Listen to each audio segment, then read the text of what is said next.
Before Socrates and before Plato, there was a man who looked at the world differently, not with myths, not with gods, but with reason. His name was Thales, and he became the first chapter in the story of philosophy. Thales lived around 600 years BCE in the city of Miletus, located on the coast of what is now modern-day Turkey.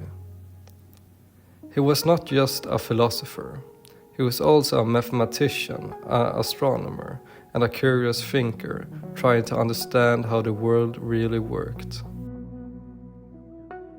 One of the first big questions Thales asked was, what is everything made of?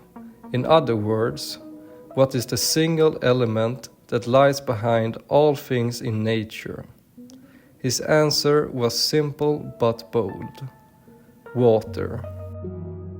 It may sound obvious now, but at the time it was a radical idea.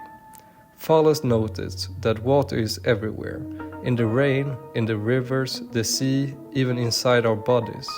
And it can change form: ice, steam, liquid. So maybe he thought water was not just important, it was the origin of everything. He even believed that the earth floated on water, like a leaf on a pond. And when the ground shook in an earthquake, it was water underneath moving. It might sound strange now, but it was an early attempt to explain the world through natural causes. The most important thing about Thales is not that he said everything is water, it's how he thought. He didn't rely on gods or myths to explain nature. He used reason, observation, and the belief that the world could be understood by looking at it closely. That is what makes him the very first philosopher in the Western tradition. But Thales was just the beginning.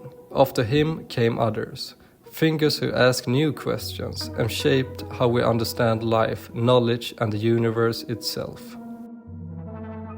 One of them became the most influential philosopher of all time. Who do you think it is?